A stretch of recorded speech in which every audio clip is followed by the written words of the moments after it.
Hi there and welcome back to my channel Raabta. तो आज का टॉपिक जो मैंने चूज किया है वो है एजुकेशन सिस्टम इन कनाडा। ये जो टॉपिक है सिस्टम इन कनाडा, बेसिकली जो आज का वीडियो है वो होगा elementary school and high school school system के बारे में। मैं ज्यादा बताऊंगी यहाँ पे rather than the university level या हायर एजुकेशन। किसी और वीडियो में मैं कवर करूंगी, but it's completely going to be school system in Canada. तो चलो शुरू करते हैं वीडियो। मेरा एक्सपीरियंस स्कूल का ऑलमोस्ट यू कैन से, मुझे यहाँ एक्चुअली 20 इयर्स हो चुके हैं कनाडा में। तो मेरे बच्चे दोनों यहाँ पे बॉर्न हुए हैं, मैंने दोनों की स्कूलिंग एजुकेशन देखी है। पहले मैं थोड़ा सा यहाँ का सिस्टम बता दूं कि यहाँ का स्कूल सिस्टम थोड़ा सा कैसे, देन वी विल गो कि भी फायदा क्या है नुकसान क्या है यहाँ के स्कूल सिस्टम्स का। तो यहाँ पे मेजॉरिटी ऑफ द स्कूल्स जो हैं वो गवर्नमेंट स्कूल्स होते हैं जिन्हें पब्लिक स्कूल्स कहा जाता है, और वो फ्री उसमें एजुकेशन होती है टिल 12th ग्रेड। आपका किंडरगार्टन से लेके 12th तक एजुकेशन कम्प्लीटली फ्री होती है, उसमें एक पैसा भी नहीं लगता है अदर देन हर साल आपको स्टेशनरी के लिए $30 या $35 डिपेंड ऑन स्कूल्स आप स्कूल के थ्रू पे कर सकते हैं, या खुद आप जाके स्टोर से वो सप्लाईज वगैरह बाय कर सकते हैं। वो नेसेसरी नहीं है कि आप स्कूल्स को ही देना है। नाउ एक तो ये होगा कि ये फ्री है, दूसरा है कि यहाँ पे प्राइवेट स्कूल्स भी हैं। कुछ कम्युनिटी बेस्ड हैं, जैसे क्रिश्चियन स्कूल्स हैं, कुछ पंजाबी स्कूल्स भी हैं, बट वो ज्यादा नहीं है। और अगर लेट्स से कि आप अपने बच्चे को प्राइवेट स्कूल में डालना भी चाहेंगे, वो एक्चुअली आपकी जगह से बहुत दूर होगा, समटाइम इट्स नॉट फिजिबल कि आप वहाँ पे डाल सके, पहली बात। दूसरी चीज, प्राइवेट स्कूल्स यहाँ पे काफी एक्सपेंसिव होते हैं अफोर्ड करना, स्पेशली एक नॉर्मल मिडिल क्लास फैमिली के लिए। तो अगर आप अफोर्ड करते भी हैं, लेट्स से आप अपने बच्चे को डालते भी हैं, तो काफी मनी आपको अपने घर से निकालनी पड़ती है, पहली बात तो ये। तीसरी चीज है कि मान लिया आपने ये सब कुछ कर भी लिया, कई स्कूल्स में ये सिस्टम है कि आपको वॉलंटियर आवर्स उनको देने पड़ते हैं, जो आप जहाँ वहां पे जाके कोई वॉलंटियर काम कर सके। सुबह आप फ्लैग लेके खड़े हो जाएं स्कूल्स के लिए and all that, which is a good thing. But अगर आपके पास टाइम है तो ही आप कर सकते हैं, बट अगर आप काम कर रहे हैं हस्बैंड वाइफ दोनों, तो वो आपके लिए मुश्किल हो जाता है। फिर आई थिंक उसका ये ऑप्शन होता है कि अगर आप वॉलंटियर नहीं कर सकते then you can pay that much of money. तो at the end of the day वो ऑप्शन एक्चुअली आपके लिए खत्म हो जाता है। सो 90% मेरे ख्याल से जो सारे बच्चे हैं वो पब्लिक स्कूल्स में ही यहाँ जाते हैं, जो कि गवर्नमेंट स्कूल्स हैं। अब आ जाता है कि यहाँ का जो स्कूल्स हैं वो कैसे हैं। जो गवर्नमेंट स्कूल्स के बारे में मैं बात करूंगी, मोस्टली जो पब्लिक स्कूल्स हैं वो कैसे हैं। उनका इंफ्रास्ट्रक्चर बहुत ही अच्छा है, और यहाँ पे स्कूल्स को ऐसे डेवलप किया जाता है कि ये नहीं है कि आप कहीं पर भी स्कूल खोलेंगे। ये जो पब्लिक स्कूल्स होते हैं, ये हर एक रेंज के बाद एक पब्लिक स्कूल होता है कम्युनिटी में, और ये डिपेंड करता है कि कितनी वहाँ की जैसे पॉपुलेशन है, उसके बेसिस पे स्कूल पहले बना करते थे। कितने पॉपुलेशन, इतने बच्चे हैं, इतना स्कूल का स्ट्रक्चर होना चाहिए, क्योंकि वो 20 to 30 स्टूडेंट पर क्लासरूम ही लिया जाता था। तो ऐसे स्कूल नए नए फिर बनते जाते हैं। तो नई अब इतनी इमिग्रेशन हो चुकी है बाहर के कंट्री से कि जो स्कूल्स हैं उनमें काफी ये कंजेस्टेड होता जा रहा है स्कूल सिस्टम, और नई बिल्डिंग्स इतनी नहीं बन रही हैं, ऑलरेडी एग्जिस्टिंग वाली हैं। तो काफी लोग इस बारे में आवाज उठा रहे हैं कि और बिल्डिंग बननी चाहिए, क्योंकि एक्स्ट्रा बना दिया जाता है मूवेबल काइंड ऑफ रूम जिसमें बच्चे बैठते हैं। But it's not that bad, मैं ये नहीं कहूंगी कि बुरे हैं, काफी ठीक है compare to India, of course. तो ये हो गया आपका सिस्टम की भी, जो बिल्डिंग्स हैं वो अच्छी हैं, दे टेक केयर की। अच्छा, दूसरी चीज है कि किंडरगार्टन में जैसे आपके बच्चे की जो उम्र है, मेरे ख्याल से 5.5 या 6 ईयर जो भी है, वो वहां पे जाते ही आपको एडमिशन उनको देनी पड़ेगी। अच्छा, एक चीज और, यहाँ पे आप किसी भी स्कूल में जाकर एडमिशन नहीं ले सकते। आप जहाँ पे रह रहे हैं आपको उसी स्कूल में ही जाना होगा, आप उसी स्कूल में एडमिशन लेंगे, चाहे उस स्कूल की रेपुटेशन अच्छी है बुरी है, डजेंट मैटर। आप उस कम्युनिटी में फॉल करते हैं, you have to go to that school. आप आउट ऑफ रेंज स्कूल्स में अप्लाई कर सकते हैं, अगर उनकी ऑप्शन होगी they can take you, but generally उनकी ऑलरेडी फिल्ड अप होता है तो वो नहीं लेते। तो ये होगा स्कूल का। दूसरा मैं स्कूल का ये भी थोड़ा सा बता दूं कि यहाँ पे इंडिया की तरह नहीं है कि आपने 9th कर ली, 10th कर ली, तो 10th के बाद आपका 10th का सर्टिफिकेट आ जाएगा, 11th कर ली, फिर 12th कर ली। ऐसा नहीं है, यहाँ पे बोलते हैं 12th जब आप कंप्लीट करते हो स्कूल सिस्टम, तो उसको बोला जाता है यहाँ पे ग्रेजुएशन। हमारे इंडिया में ग्रेजुएशन आपको डिग्री के बाद बोला जाता था, यहाँ पे एक बड़ा अजीब सा कंसेप्ट है कि आपको स्कूल में ही ग्रेजुएटेड फ्रॉम 5th ग्रेड और ही ग्रेजुएटेड फ्रॉम, ये ग्रेजुएशन वर्ड इसके लिए यूज होती है। सो एक कंप्लीट जो ऑफिशियल ग्रेजुएशन इन स्कूल जो कहा जाता है वो आफ्टर 12th होता है, बट वो अकेला 12th स्टैंडर्ड के लिए नहीं यूज होता। 3 इयर्स कॉन्टिन्यूसली जो मार्क्स हैं वो एडअप होते हैं 10th 11th एंड 12th के। सो 3 इयर्स का एक ग्रेजुएशन पीरियड कंसिडर होता है, जिसमें आप जो भी जो सब्जेक्ट्स होंगे वो कभी और मैं डिटेल में बता दूंगी अगर आपको इंटरेस्ट है, क्योंकि मेरे बच्चे गए तो मैंने उनसे बड़ा इंटरेस्ट पुट इन किया है, तो मुझे बड़ा अजीब सा भी लगा कि कैसा अजीब सा सिस्टम है यहाँ पे। बट एनीवे तो वो आप लेते हैं और फिर 3 इयर्स का रेगुलरली वो सब्जेक्ट्स आप पढ़ते हैं, चूज करते हैं। और फिर एक असेसमेंट होता है इन लोगों का, 10th में असेसमेंट होती है, मतलब they can take any time, 11th grade में भी आके ले सकते हैं, पर उनको 10th math and 10th English की असेसमेंट होती है, और फिर 12th की इंग्लिश की असेसमेंट ही होती है। तो 3 असेसमेंट्स होती है इन टोटल, जो इनको देनी पड़ती है, तब तक आपका ग्रेजुएशन कंप्लीट नहीं माना जाता। तो बट इस असेसमेंट की जो it's it's just like a board, जैसे हम इंडिया में देते हैं उसी तरह का ये एक असेसमेंट होता है, बट इसकी जो परसेंटेज दी जाती है ओवरऑल ग्रेजुएट, वो इतनी ज्यादा नहीं होती, वो बहुत थोड़ा सा परसेंटेज ही होता है। इसके बारे में फिर मैं बाद में बात करूंगी इसकी वीकनेस क्या है, और फायदा तो है ही नहीं ऑफ कोर्स इसका कोई भी। तो ये सिस्टम यहाँ पे कैनेडियन सिस्टम ऐसे डेवलप हुआ है। तो अ, फिर आगे आप अपने यूनिवर्सिटी लेवल के लिए अप्लाई करते हैं। अब आ जाता है कि हमारे इंडिया में एक सिस्टम ये है कि आप 10th बोर्ड के बाद जब आप पास करते हैं, आप एक स्ट्रीम चूज करते हो। आपने आर्ट्स लेना है, आप आर्ट्स लाइन में चले जाते हो, कॉमर्स लेना है, कॉमर्स में चले जाते हो, साइंस में भी आपके मेडिकल नॉन मेडिकल होता है, आप उस स्ट्रीम में चले जाते हो। ठीक, आपने मेडिकल लेना, मेडिकल में चले गए। यहाँ पे ऐसा कोई भी सिस्टम नहीं है। So after 10th there is no stream. 10th के बाद में आपको सब बच्चों को एक्चुअली, चाहे वो इंटरेस्ट लेते हैं साइंस में, चाहे वो लेते हैं सोशल साइंस में, किसी में भी, there are certain compulsory subjects they have to take. फिर उसके बाद उनके कुछ इलेक्टिव्स होते हैं, they can choose for that. So compulsory उनमें से हो जाती है इंग्लिश, हो जाती है उनकी कंपल्सरी। फिर एक सोशल साइंस, सोशल स्टडीज उनको लेनी पड़ती है, plus one social, one science subject लेना पड़ता है, वन मैथ लेना पड़ता है। सो पीई हो गया कंपल्सरी उनके लिए। सो ये सब्जेक्ट उनके लिए कंपल्सरी है। अब ये मुझे बड़ा ऑकवर्ड सा लगता है कि मान लिया एक बच्चा कोई नॉन मेडिकल में जाना चाहता हो, तो उसे सोशल साइंस फिर से 11th ग्रेड में पढ़नी पड़ती है। तो ये चीज मुझे नहीं यहाँ की ठीक लगी कि भी जो बच्चा जो लाइन में जाना चाहे एटलीस्ट वो वही सब्जेक्ट पढ़े, तो जैसे हमारे इंडिया में होता है। वो चीज मुझे यहाँ पे थोड़ी नहीं ठीक लगी। बट मुझे ये जरूर ठीक लगा कि कई बार ऐसा होता है कि 10th में मान लिया आपके मार्क्स नहीं अच्छे आए फॉर सम रीजन, हो सकता है कोई आप बीमार हो गए हो, कोई फैमिली में बीमार हो जाए, आपका 10th बोर्ड अच्छा नहीं गया, तो फिर आप आगे, जैसे आप बहुत अच्छे स्टूडेंट हो और आप डॉक्टर बनना चाहते हो, तो फिर आप मेडिकल स्ट्रीम में नहीं जा पाएंगे, आपको कोई और स्ट्रीम चूज करनी पड़ती है, तो आपका वो ड्रीम रह जाता है। वो चीज यहाँ पे नहीं है। ये चीज मुझे वहाँ की बहुत अच्छी लगी कि मान लिया फॉर सम रीजन आपका इंटरेस्ट हो साइंस में, बट आपके मार्क्स अगर इतने भी नहीं अच्छे, you can cover it up later on.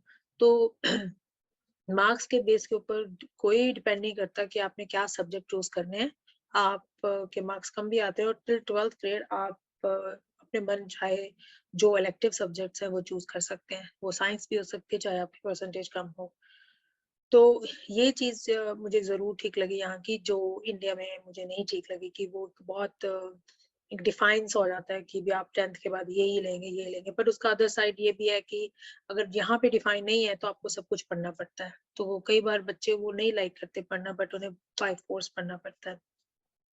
तो ये हो गया स्कूलिंग सिस्टम। अब जब ये एलिमेंट्री स्कूल्स में होते हैं, मैं ये चीज जरूर शेयर करना चाहूंगी कि भी यहाँ का मुझे क्या अच्छा लगा इनिशियली, तो जब मैंने अपनी बेटी को फर्स्ट टाइम किंडरगार्टन में डाला, हम अब जैसे इंडिया में एक चीज़ और है कि हम लोग बच्चों को प्री स्कूल्स में डालते हैं, वो भी मैं अंडरस्टैंड करती हूँ कि भी हम लोग क्यों डालते हैं, क्योंकि किंडरगार्टन में डालने के लिए भी हर स्कूल्स में इंटरव्यू होते हैं, टेस्ट होते हैं, और वो अपने बच्चों को प्रिपेयर करना चाहते हैं कि before, because her her parents चाहता है कि मैं अपने बच्चे को अच्छे से अच्छे स्कूल में डालूँ। तो उसके लिए वो उसको प्रिपेयर करना शुरू कर देता है। अब उसकी होड़ में क्या हो रहा है, कितने स्कूल्स इंडिया में खुल चुके हैं, प्री स्कूल्स, 3 साल का बच्चा, 3 साढ़े 3 साल का बच्चा स्कूल जा रहा है, और कई बार तो वो इतनी दूर उसका स्कूल होता है, वो 1 घंटे का रास्ता जाने का, 1 घंटे, मैंने खुद ये चीज़ देखी हुई है। तो मुझे तब लगता था बड़ा कि ये तो बहुत छोटी-सी उम्र है जिसमें वो बेचारा अभी से सफ़र कर रहा है। और फिर बात तो ये कि लाइफ में उसके बाद स्ट्रगल ही स्ट्रगल है। After once you start your school, school के बाद कॉलेज लाइफ, फिर आप काम करने का स्ट्रगल, मतलब उसके बाद फिर शादी, फिर आगे उनके बच्चे, तो एक स्ट्रगल लाइफ शुरू हो जाती है। तो इनिशियल मेरे ख्याल से 5 जो 6 साल होते हैं बच्चे के, वो एन्जॉय वाले साल होने चाहिए। बट ऐसा नहीं हो रहा है इंडिया में, और वो भी मैं reason as I said I can understand, because उनको ये होता है मेरे बच्चे को अच्छे स्कूल में एडमिशन मिल जाए। वो 3 साल के बच्चे को स्कूल में भेजना शुरू कर देते हैं। तो यहाँ पे भी प्री स्कूल्स थोड़े खुले हैं, बट वो इतने ऐसे फेमस नहीं है जैसे इंडिया में हो चुका है ना, कि अगर 3 साल का बच्चा आपका स्कूल में नहीं जाता तो एवरीबॉडी स्टार्ट सेइंग कि ओह! तुमने प्री स्कूल में नहीं डाला अभी तक। वो चीज़ यहाँ नहीं है। तो हमने अपने बच्चे को बिल्कुल भी नहीं डाला था, क्योंकि हम इस चीज़ को बहुत ही इम्पोर्टेंस देते थे कि ये बहुत छोटी-सी उम्र में ये जितना एन्जॉय करना चाहे कर लें, उसके बाद तो लाइफ पूरी स्ट्रगल की है। एनी हाउ, तो हमने कभी नहीं डाला। हमने दोनों मेरे 2 बच्चे, मैंने दोनों को स्कूल प्री स्कूल्स में नहीं डाला। तो किंडरगार्टन में उन्होंने स्टार्ट किया, और ना ही मैंने कभी उन्हें पढ़ाया स्कूल में। ये भी मैं प्लीज़ क्लियर करना चाहती हूँ कि कई लोग घर में बहुत पढ़ाते हैं। मैंने अपनी बेटी को थोड़ा-सा स्टार्ट ज़रूर किया था, अराउंड लाइक 4 इयर्स की थी। तब तक तो मेरे हस्बैंड ने मुझे आके कहा कि लीव हर अलोन, आप अपने आप करना होगा कर लेगी। तो उसके बाद मैंने कभी उसे पढ़ाया भी नहीं। थोड़ी बहुत ज़िद्दी भी थी, तो हमने नहीं करवाया उसको कभी भी, पढ़ाया नहीं। उसके बाद क्या हुआ कि जब वो किंडरगार्टन में गई, तो हमने स्कूल का जो सिस्टम देखा, वो मुझे थोड़ा अच्छा ऐसे लगा कि they really give lot of importance to the kids ना, एक-एक बच्चे को बड़े प्यार से बात करते हैं, वो गुस्से में बात नहीं करते। और हमने जैसे विंडो से देखा, वो सबको बिठा लिया ऐसे ग्रुप के अंदर, सर्कल के अंदर। टॉयज़ उनके किंडरगार्टन में, स्कूल क्लासरूम्स में टॉयज़ तक रखे होते थे उनके खेलने के लिए, बच्चों के लिए। मतलब दे गो टू दैट एक्सटेंट कि बच्चा स्कूल स्टार्ट कर रहा है, बट फिर भी वो थोड़ी देर खेल भी सके। तो ऐसे मुझे ये चीज़ें इनकी बहुत अच्छी लगी कि दे पे सो मच ऑफ अटेंशन। और एक चीज़ और यहाँ पे है कि ये बच्चों को जब एलिमेंट्री स्कूल्स में ही होते हैं, तो ये बहुत सिखाते हैं कि everybody is equal, there is no competition, we need to help each other. वो एक अच्छी फीलिंग तो है, एक अच्छा उनके अंदर नर्चर कर रहे हैं, but they forget about something different, कि भी वो नर्चर तो करते हैं, but in the end of the day ये चीज़ें इतनी काम नहीं आती। कॉम्पिटिशन होना हर जगह पे कॉम्पिटिशन होता है। तो वो जो कॉम्पिटिशन है, एक मतलब healthy competition I am saying, वो उसके अंदर डेवलप ही नहीं करते बच्चों के अंदर। तो इनिशियली तो हमें नहीं पता चला कि भी ऐसा, जैसे हमारी बेटी के साथ ऐसा कुछ हो रहा हो। तो कोई कॉम्पिटिशन डेवलप नहीं था, कोई कुछ नहीं था, बट वो खुद ही इतनी कॉम्पिटिटिव नेचर की थी, कि वो मतलब कुछ ना कुछ ऐसे करती रहती थी। तो पर हमें उस वक़्त नहीं पता चला। अब क्या हुआ कि एक एक चीज़ मैं ये बताना भूल गई कि अब ये जब इक्वालिटी की बात करते हैं सारे, तो इनमें ये नहीं बताया जाता कि ये बच्चा फर्स्ट आया क्लास में या ये सेकंड आया, कुछ भी नहीं होता है। It's just normal everybody. और दूसरी चीज़ है कि इंडिया में तो ये है कि अगर आपने कुछ परफ़ॉर्म किया, फर्स्ट आए, सेकंड आए, आपको सर्टिफ़िकेट, मेडल, कुछ भी ट्रॉफ़ी दी जाएगी। यहाँ पे सबको ही सर्टिफ़िकेट्स पकड़ा दिया जाता है। Every single kid gets a certificate जब वो एलिमेंट्री स्कूल में होते हैं, ताकि उनको ये फीलिंग हो, I got something, I am not less than anything. Again which is good, ताकि वो उसका मोरल अप रखें। बट वो क्या होता है कि ये सब चलता रहता है। फिर जब 10th ग्रेड की 9th-10th में स्टडीज़ थोड़ी-सी हेवी होनी शुरू हो जाती है, और उसके बाद में 11th में लोड इतना ज़्यादा आ जाता है बच्चों के ऊपर कि कई बार वो हैंडल नहीं कर पाते। क्योंकि इनिशियल स्कूल्स में तो बहुत धीरे-धीरे चलते हैं। अ, मतलब जैसे धीमे-धीमे वाली बात आ जाती है कि ना तो होमवर्क दिया जाता है उन्हें स्कूल में, ना कुछ और दिया जाता है कि वो घर में जाके, क्योंकि 3 ओ क्लॉक वो घर में 2:30 या 3 ओ क्लॉक के टाइम पे वो घर में आ जाते हैं, और फिर बिल्कुल फ्री होते हैं। कुछ भी नहीं करते। आजकल तो वीडियो गेम्स खेलते रहते हैं, आप कितना मना कर लोगे आप? तो वो कुछ जो होमवर्क ही नहीं है उनको कुछ करने के लिए, तो instead of using their brain some productive way, उनका खुराफात ही चलता रहता है। और फिर कनाडा में एक प्रॉब्लम ये है कि ये लोग बाहर नहीं खेल सकते, जैसे हम लोग इंडिया में खेल लेते थे।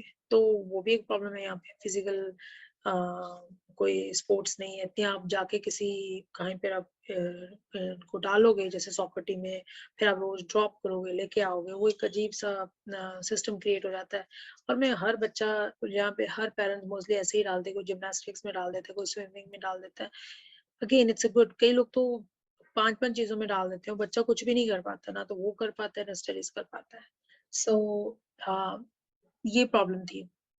तो बच्चों को ये इनिशियली कुछ भी नहीं, मतलब इतना धीरे से चलाते हैं कि वो धीरे-धीरे चलता है, बट अचानक क्या होता है, स्टडीज़ का load all of a sudden उनके ऊपर इतना आ जाता है कि वो उनसे हैंडल नहीं होता, क्योंकि they are not used to.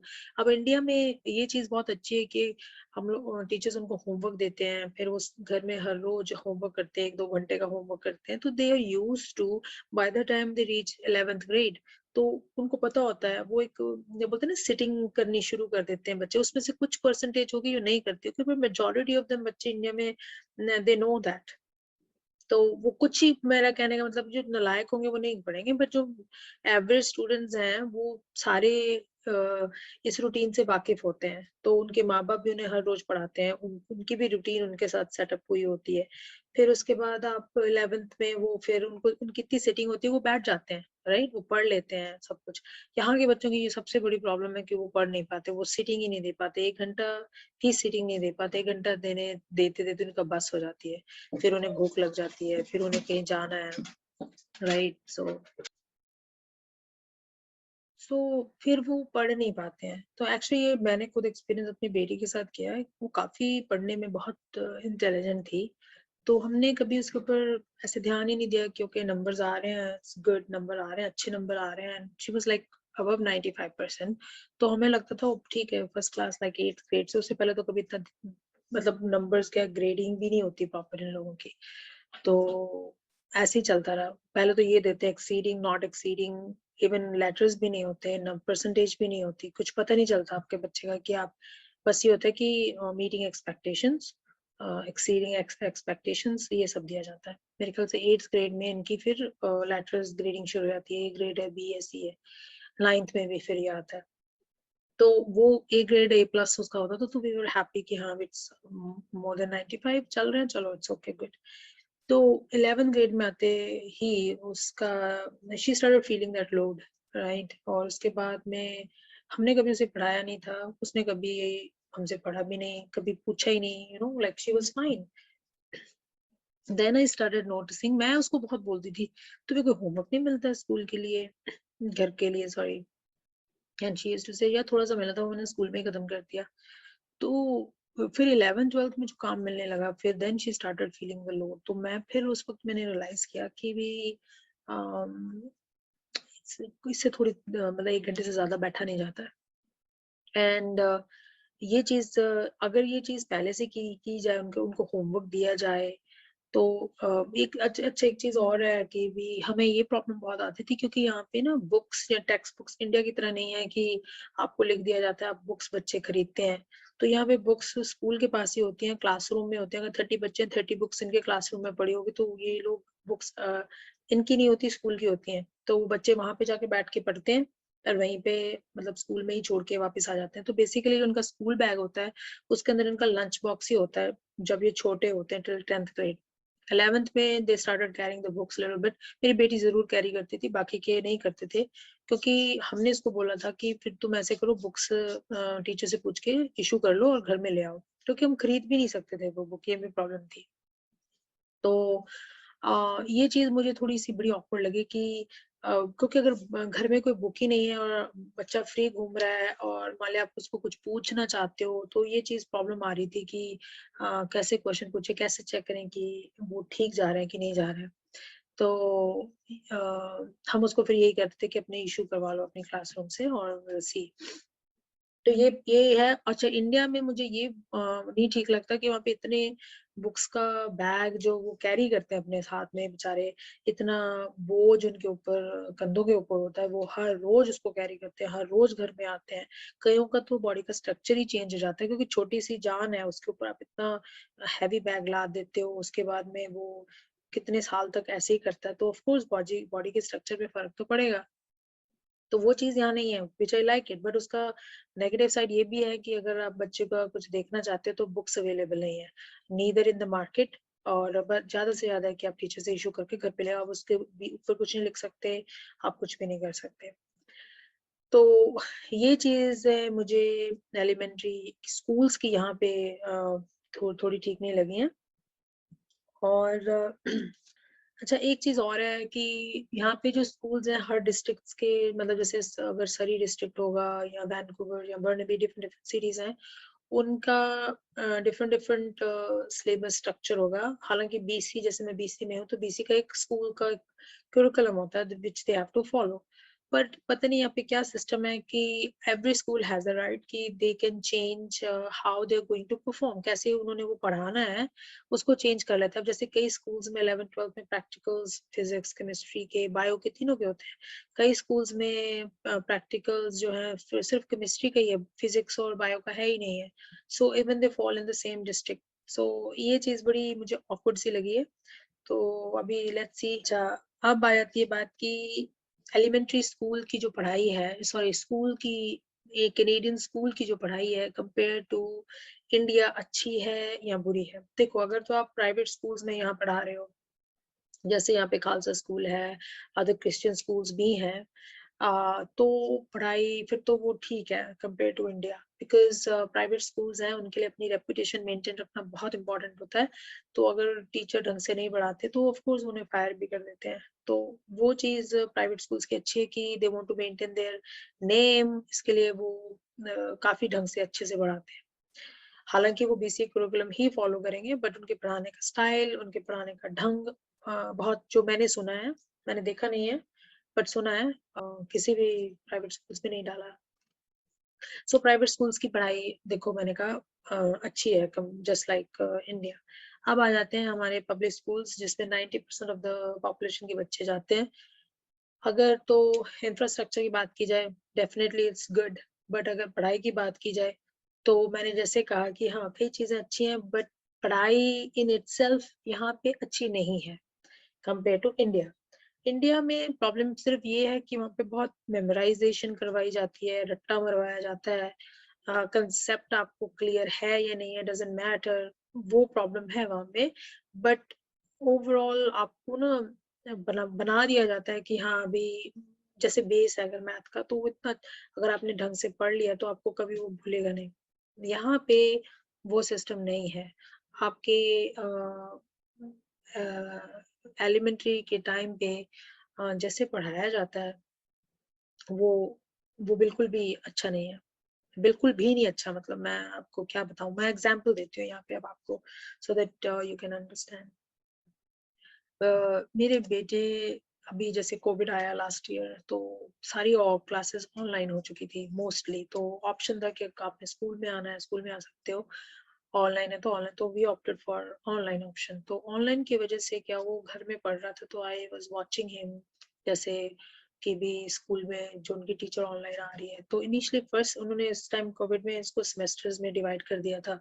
तो फर्स्ट सेमेस्टर में क्या हुआ कि टीचर आई 15 मिनट्स के लिए, initially when they started it was half an hour, उसके बाद धीरे-धीरे वो 15 मिनट्स का क्लास हो गई।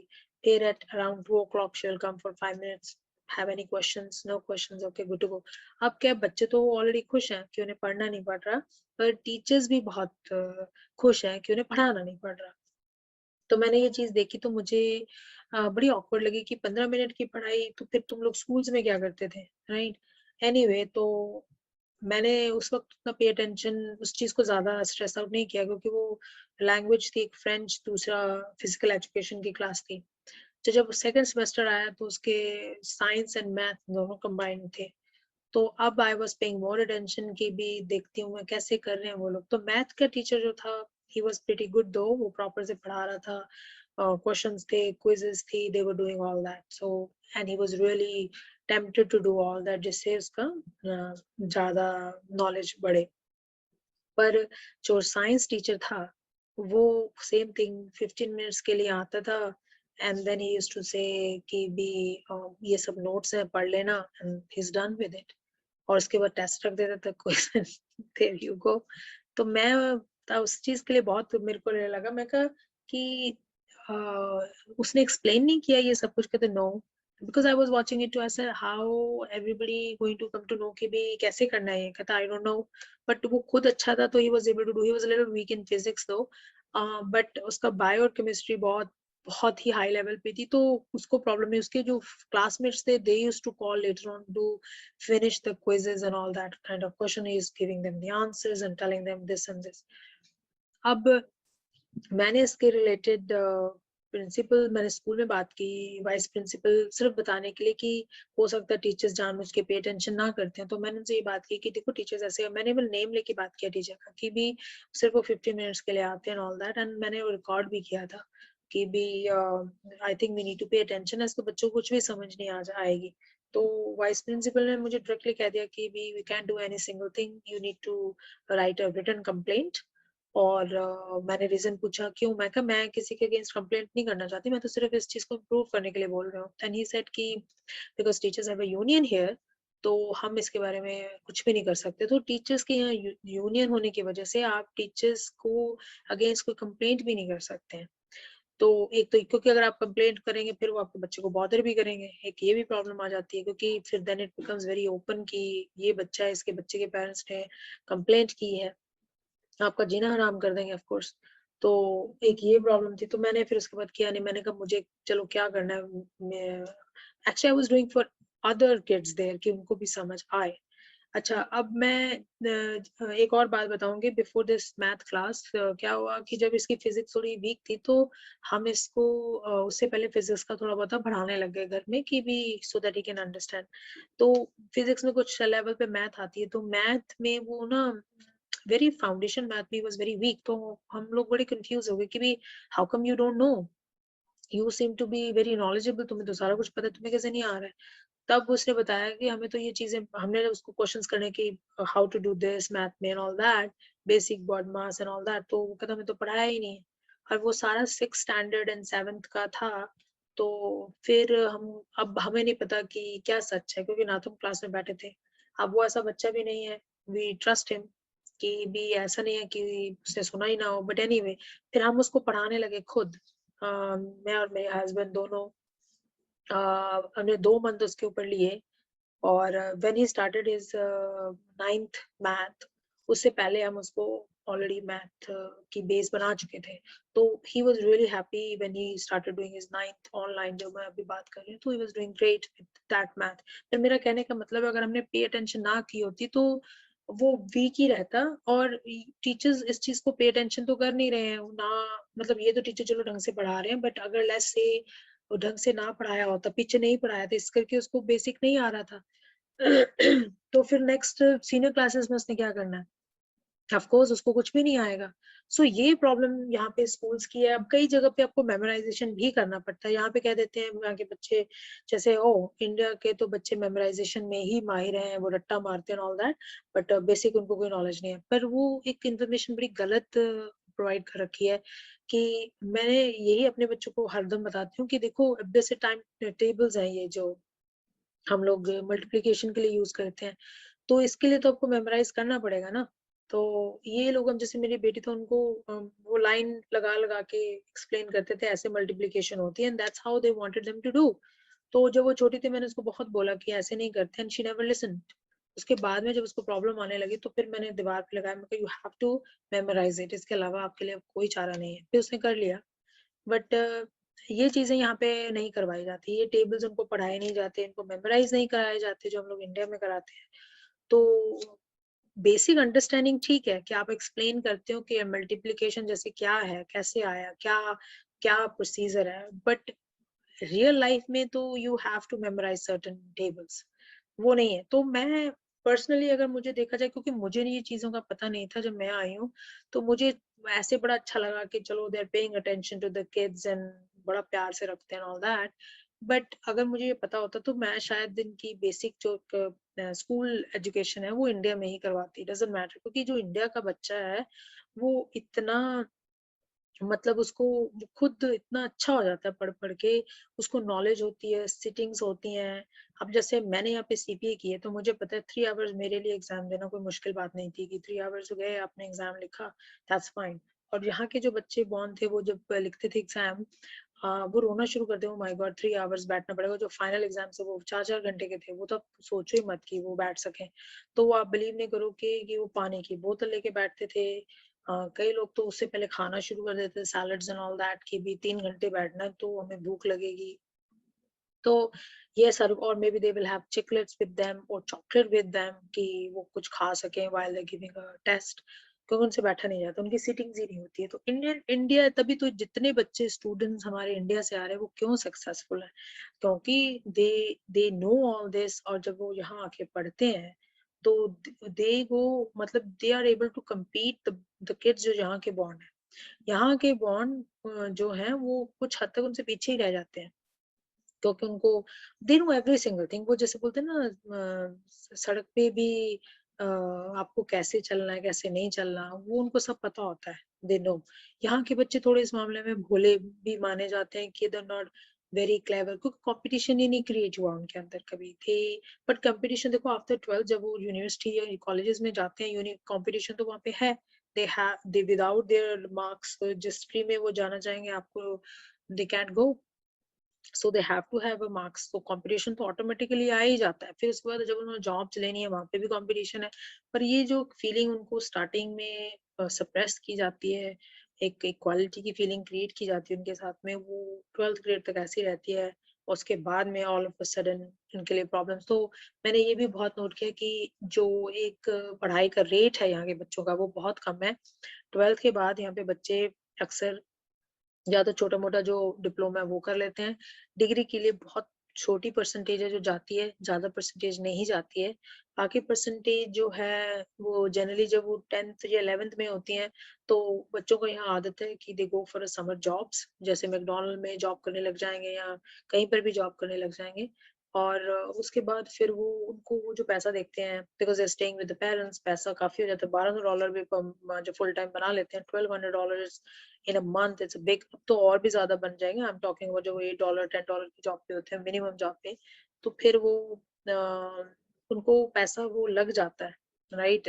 And then after 12 they just want to go and work in this fast food restaurants में काम करना शुरू कर देते हैं। और पढ़ना नहीं चाहते, पढ़ना मुश्किल लगता है उनको, क्योंकि हार्ड होता है। और बट कुछ ही परसेंटेज है, फिर हो सकता है with in like after 10 15 years उन्हें रियलाइज होता है, क्योंकि उसके ऊपर तो वो बढ़ नहीं पाते हैं। फिर वो अपने किसी और को देखते हैं कि भी इसने तो ये हाई पोजीशन पे है, then they start doing some diploma course and all that.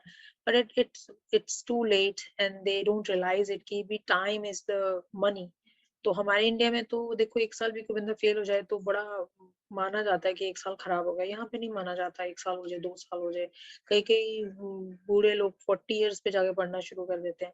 So anyway come back to the element school system. तो मेरे हिसाब से अगर आप मेरा व्यू पर्सनल लो तो मैं, अब एक्चुअली मैंने ये रियलाइज अभी थोड़े साल 1 2 साल पहले किया है। तो इसीलिए वरना मैं अपने दोनों बच्चों को as I said that in India लेके आती, बट अब मैं अपने बेटे के ऊपर बहुत ध्यान दे रही हूँ, क्योंकि उसको मैंने खींच के रखा हुआ है and I am paying attention every day on him. और लेट्स सी, क्योंकि मैं उसकी हर चीज हर हर चेक करती हूँ, क्वेश्चंस देती हूँ। चाहे वो फिजिक्स का है, केमिस्ट्री का है, बायो के क्वेश्चंस हैं, मैथ के क्वेश्चंस हैं, सोशल साइंस में भी। सोशल साइंस ही डजंट लाइक इट, बट मैं उसको ये समझाती हूँ, you don't have any option, you have to do it, so do it nicely with full heart. आप इससे भाग नहीं सकते, वेदर यू लाइक इट और no, you have to do it. यहाँ का यहाँ का क्यूरिकलम ऐसे बना हुआ है। तो अगर आप इंडिया से मूव हो रहे हैं, बच्चों के आपके छोटे बच्चे हैं, आप मूव होना चाहते हैं, आप ये सोचते हो कि कनाडा में स्कूल सिस्टम बहुत अच्छा है, फ्री एजुकेशन है, वहां जाके पढ़ाएंगे, तो देखिए मैं एक चीज जरूर कहूंगी, आप जरूर आए अगर आपका बन रहा हो। यहाँ पे आने का, जैसे आप पीआर पे आ रहे हैं या आपको कोई वीज़ा लगा हो, आप ज़रूर आएँ, आप खुद एक्सपीरियंस करें। बट अगर आप मुझसे पूछेंगे तो मैं कहूँगी एटलीस्ट अपने बच्चों को आप वहाँ पे ही पढ़ाएँ, एटलीस्ट स्कूल सिस्टम। फिर उसके बाद वो सीनियर स्टडीज़ के लिए यहाँ पे आ सकते हैं, वो बेटर है, वो कोई प्रॉब्लम नहीं है। बट अगर स्कूल सिस्टम की बात करें तो प्लीज़ स्कूल एजुकेशन आप वहाँ पे दें, और बाकी की पढ़ाई वो यहाँ आके कर सकते हैं। मैं जो ये बच्चों के बारे में मैं और भी डिटेल में नेक्स्ट वीडियोस में बताऊंगी कि क्या प्रॉब्लम्स क्रिएट हो जाती है जब बच्चे यहाँ पे छोटी उम्र से पढ़ना शुरू कर देते हैं। कई फैमिलीज के मेजोरिटी ऑफ फैमिली 99%, मैं 100 ही बोलूंगी, एक्चुअली मैंने कोई भी सिंगल फैमिली अब तक ऐसी नहीं देखी है जहाँ पे मैंने ये फ़ील किया। सो एनीवे, मैं ज़्यादा डिटेल में नहीं जाऊँगी, वो किसी और वीडियो में हम बात करेंगे। बट हाँ, अगर आपके बच्चे छोटे हैं, प्लीज़ आप उन्हें इंडिया में ही पढ़ाएँ, उनका बेस अच्छा बनेगा, और आप जब यहाँ पे वो हायर स्टडीज़ के लिए आएँगे, they can compete everybody here. So uh, मैं अपना वीडियो अब यहीं पे ख़त्म करती हूँ। अगर आपको पसंद आया हो, प्लीज़ लाइक करें, शेयर करें, सब्सक्राइब करें, और नेक्स्ट वीडियो मैं लेके बड़े सून आऊँगी। हो सकता है मैं मेडिकल सिस्टम के बारे में बात करूँ, या हो सकता है मैं स्टूडेंट्स के बारे में बात करूँ। सो या थैंक्स फॉर वॉचिंग।